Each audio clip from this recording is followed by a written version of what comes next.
Here we are today at the Wood Technology Center for another segment in our Wood Technology series. Got my friend Dave Borgatti, instructor here at Wood Tech. Thanks for coming back, Dave, and continuing the series. Thank you. And we're super fortunate to have Nick with us from Milwaukee today. And he's going to help us run through a number of different tools. But in this episode, we're going to focus on drills and impact drivers. So Nick, could you run us through some of the basic features of those two tools? Yeah, absolutely. So here today we have the Milwaukee M18 FUEL half-inch hammer drill / driver. We also have the M18 FUEL 1/4-inch Hex Impact Driver as well. These are two of the most basic tools that you're going to find in any job site. A lot of our combo kits that we sell are always going to include a hammer drill or an impact driver as well. On both of them, I have a M18 REDLITHIUM 5 amp hour battery, which is sold in this kit specifically. We're going to go over a couple of the key features of our hammer drill right now, and then we will go into our impact driver as well.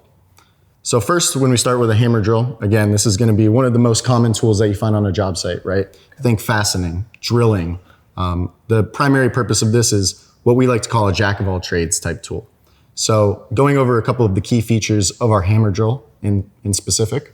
First, we have a 1/2-inch all metal chuck right here in the front.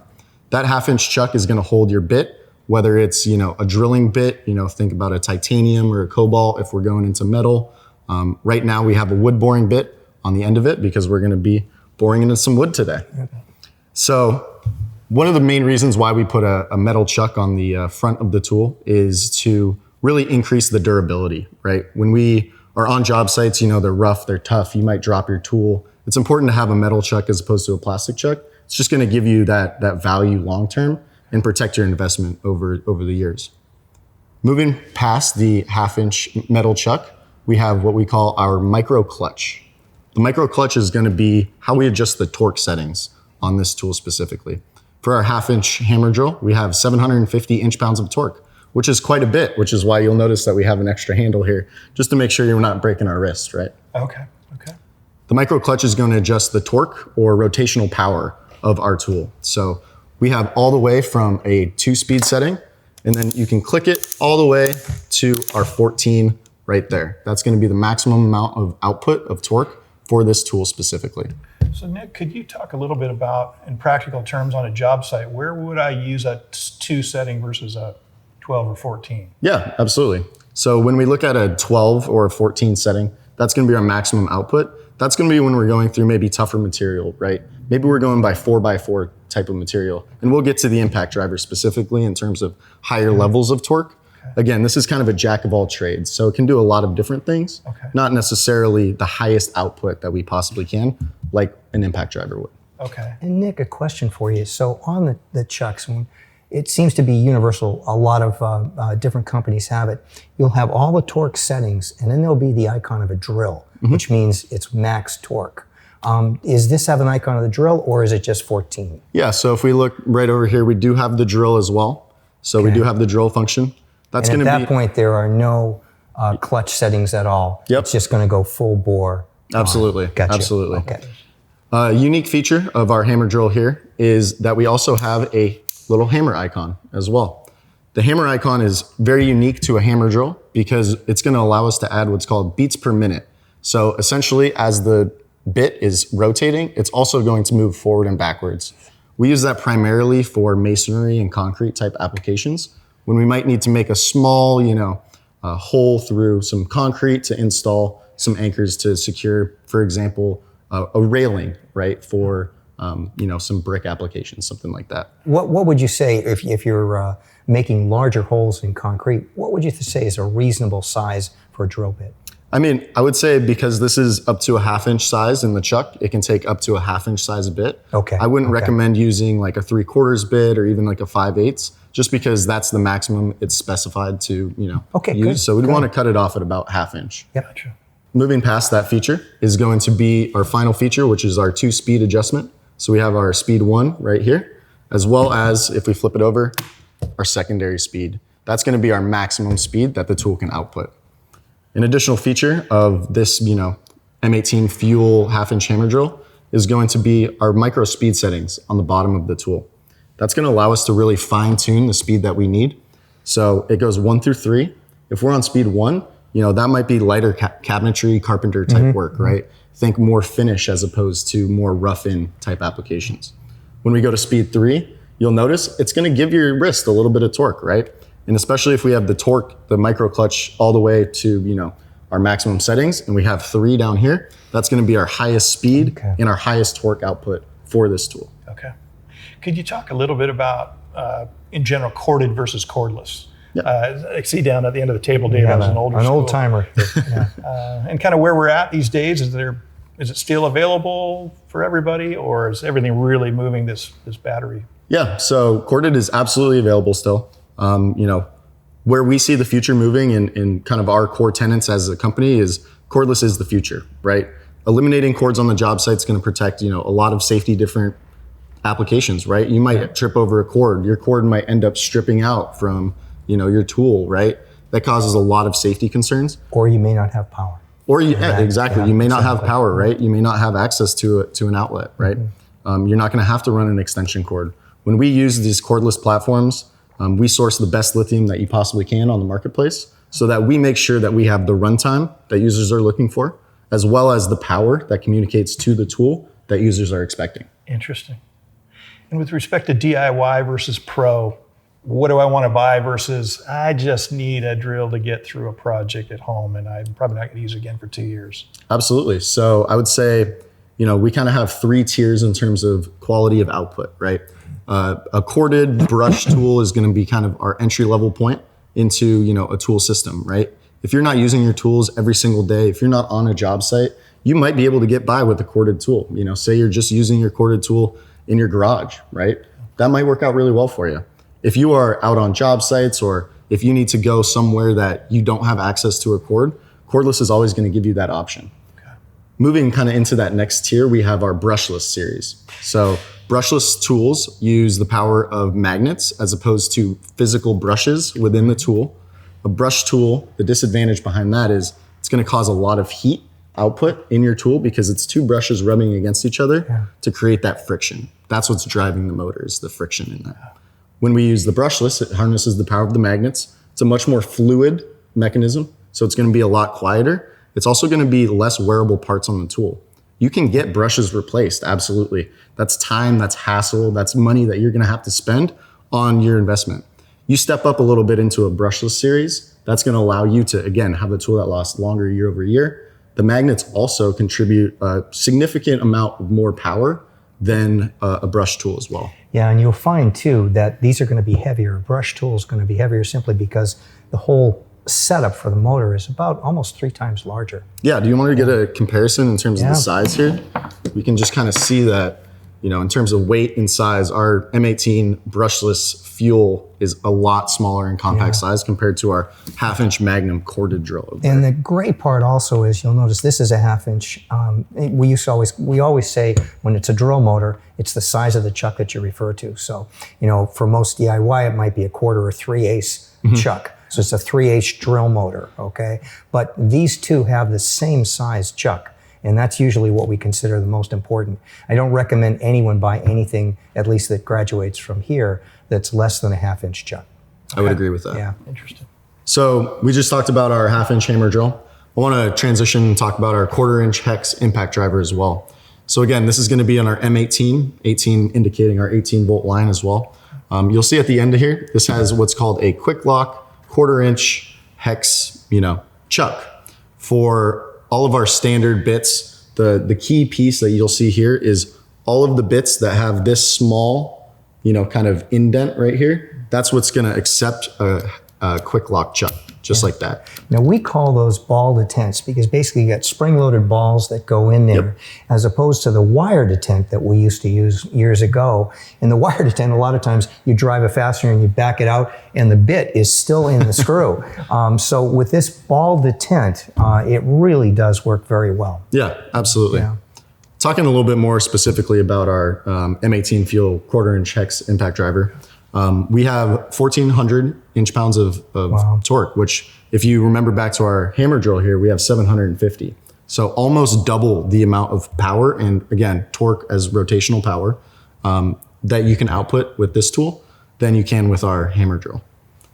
you'll notice there's a lot less, going on with our impact driver. When we're driving through a 4x4 piece of wood, we really want to maximize the amount of torque that we can output, because you're going to be able to get all the way through that application without it really bogging up. That's really, again, going to promote a lot of value to the end user to be able to go in and just bzz, all the way through one application and not have to go, stop, recalibrate, torque again.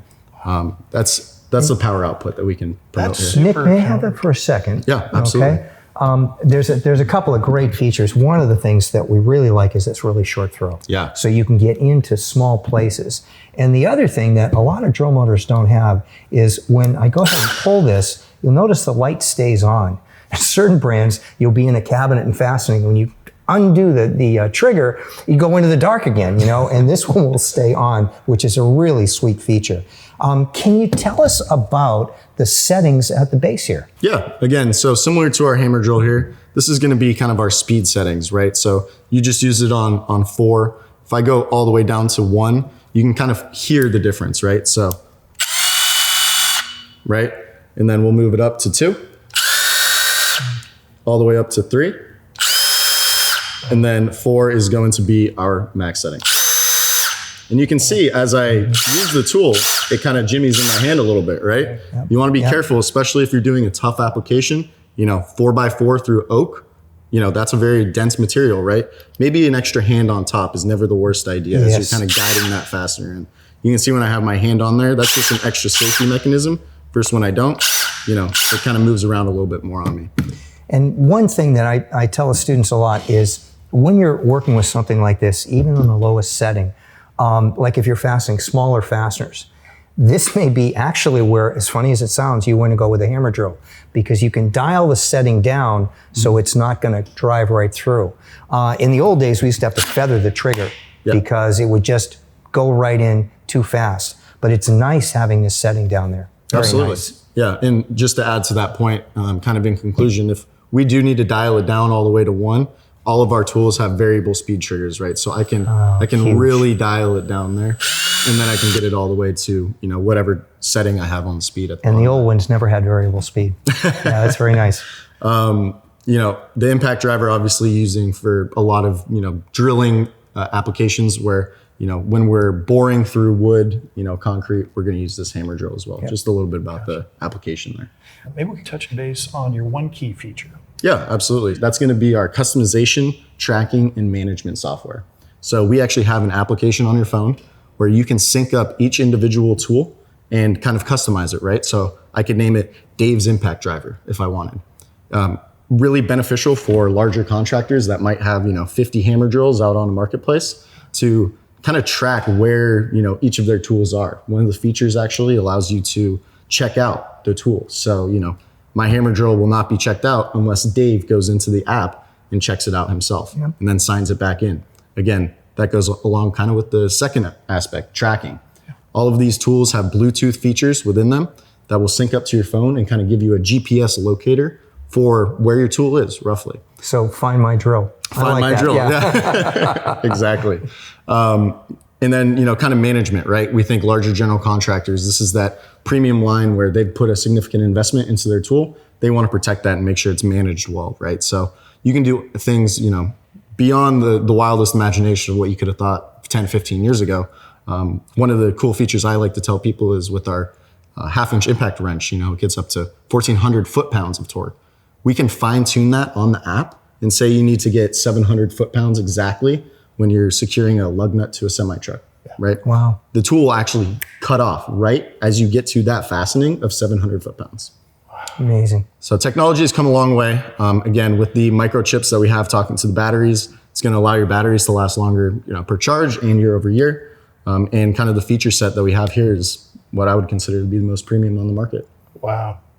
With respect to battery life, you mentioned different types of projects. Say you were packing up for the weekend, heading to a mountain lake to a building project, you have no power. Mm-hmm. How many of these bigger 5.0 batteries would you need to take to get through 2 days of work, do you guess? I mean, again, the runtime is one of the most common questions that we get, especially with cordless tools, right? We have a 5 amp hour battery right here. That's going to be kind of right in the middle in terms of our amp hours. Amp hours kind of referring to our runtime. Again, highly based on what tool we're using, right? Makes sense. When we're out on the job site, if you have a setup like this, I'm gonna roughly estimate you're gonna get all day runtime. Okay. Depending on, again, your application. If you're going through concrete, right, with a hammer drill, you might not get the full runtime for all day. But if we're just doing fastening and driving solutions with our impact driver, you're going to be able to get all day runtime. Absolutely. Great.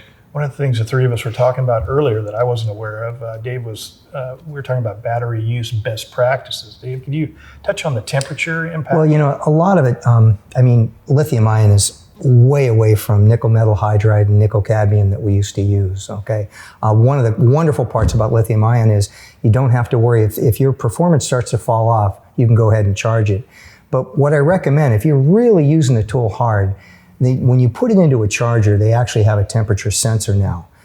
I recommend leaving it until it gets, basically room temperature before you plug it in.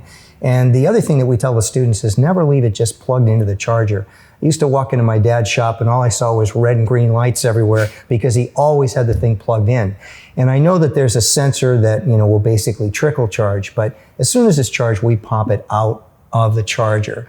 Those are a couple of things. And then the other one is if you're working in a snowy environment, you take a cold battery out of your job box, pop it in and start using it. That's a great way to decrease battery life.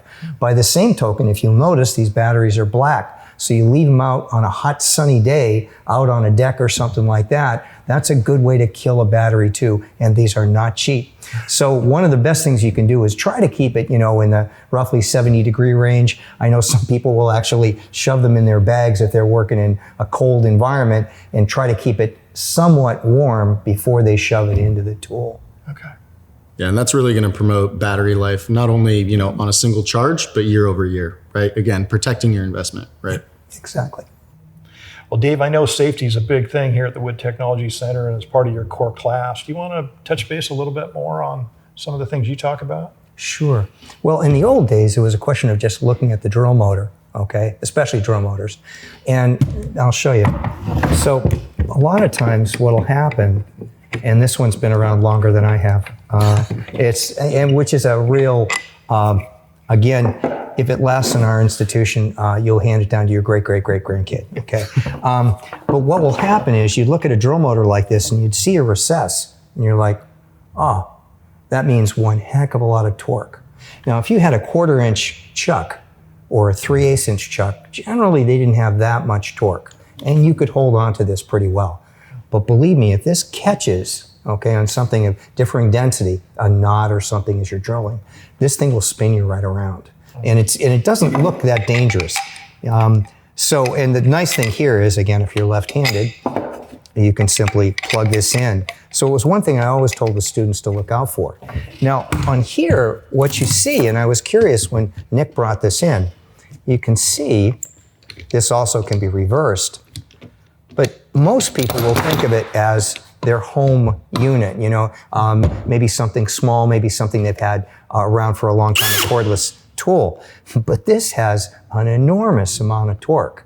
So, especially for hammer drilling, you would absolutely want to put this on, okay?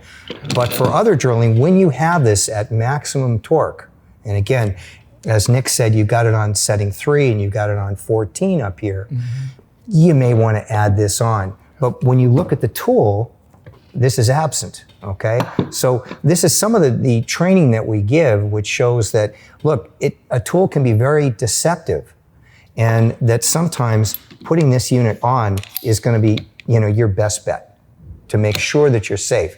Because the new torque and the new power from these batteries, from the lithium-ion batteries, is so strong that you can get yourself in a world of hurt. Gotcha. Thanks, Nick. That's a great point. Dave, I'm sure it's happened to you in the past. Student graduates and they come back and thank you for a job well done. But they also say, hey, I'm heading out to buy some tools this weekend. What should I buy when it comes to drills and impact drivers? What kind of advice do you give them? Well, the hard part there is they're probably going to go on a Craigslist or OfferUp or something, because we only have so much of a budget, and we have to get, as a carpenter or cabinet maker or boat builder, you have a spread of tools to get. But if all of a sudden someone gives them a graduation present, then we tell them to go for something that's going to last. Now, obviously, this is fuel setup here with Milwaukee, they've got a lot of features on there that are going to be really important. And if you've invested in this much, having security, knowing where the tool is and everything else is a real plus. But the overall, can I see the drill motor for a second, please? Absolutely. This is a big one, which is, and this is funny because we have so much battery capacity now. What I tell the students, one of the common things is when you're pulling a drill bit in and out, we usually do something like this, right? Careful of the flesh in your hands. But it's a common thing for a tradesperson to do. But what it does each time is it also weakens the battery. So if you do it by hand, that's a better deal. And the second thing is, because this is a metal chuck, and almost everyone else I've used on these, this is a heavier tool, but because it's a metal chuck, it's going to last longer. So I think longevity is one of the big things. I mean, we all go into features, and this is as featureful as you can possibly get. But what it also does is, for instance, like in this hammer drill, all right, as long as they're not drilling like 1-inch holes into concrete, this will get them into cementitious materials, no problem. It will get them driving fasteners. I mean, this may be their one purchase that does pretty much everything. At a later date, they'll also, add to that an impact driver. And getting some of the best that you can. I still remember going into a Snap-on truck one time and gasping and this is 40 years ago, and looking at this set of tools, and I said, $275? And the German mechanic behind me said, those are poor man's tools. And I looked at him, what? And he goes, yeah, a rich man can buy his tools many times, but a poor man can only buy his tools once. Yeah. So buying the best that you can that will last you through, that's what this is all about. Yeah. And tools like this with so many features and so many really good points, they're going to be a bit more money, but they're going to last a mechanic as they go out of here. Well, you jogged my memory there a little bit. Nick, what do warranties typically look like in the power tool industry, or maybe specifically for Milwaukee? Yeah, absolutely. Just as far as, what's out of bounds, hey, what can you abuse it and not be covered under warranty? So or is it pretty bulletproof? Abuse is definitely not going to get you under warranty for sure. But we do protect our tools with a 5-year warranty. When we look at batteries specifically, these all have a 3-year warranty. Wow. One of the things about lithium ion is obviously it has a shelf life, right? Yep. Eventually, your batteries wear out. Think about the batteries in your phone. If you have a 10-year-old phone, your battery life's not going to be as good as, the brand new iPhone, right? So when we look at lithium ion specifically, we source the highest quality and we have the longest warranty behind our battery system as well. So 5-year on the tool, 3 years on the battery. The only exception is our smaller 2 amp hour batteries. We have a 2-year warranty on those. Makes sense. Okay. So what does it look like? Dave walks into Dunn Lumber and buys a few new tools, and then for some crazy reason has a challenge. I'm assuming Dunn Lumber can't help him with that per se. Are there service centers, or what does it look like if I actually need to act on a potential warranty claim? Well, we do have, I believe, 14 service centers around the country. One locally in Seattle, down in Sodo. Okay. The biggest, consumer way that we can get those tools back to our service center and get those tools worked on and sent back to the user is what we call our e-service. Okay. So online, we have a little drop-down menu from our support tab at the very top of the screen. It'll say support, click on that. E-service is one of the drop-down menu items. And the customer will go through a certain process, essentially putting in the serial code, putting in their shipping information. The serial code is going to have an identifier on when the tool was manufactured. If they don't have the receipt, we go by manufacture date.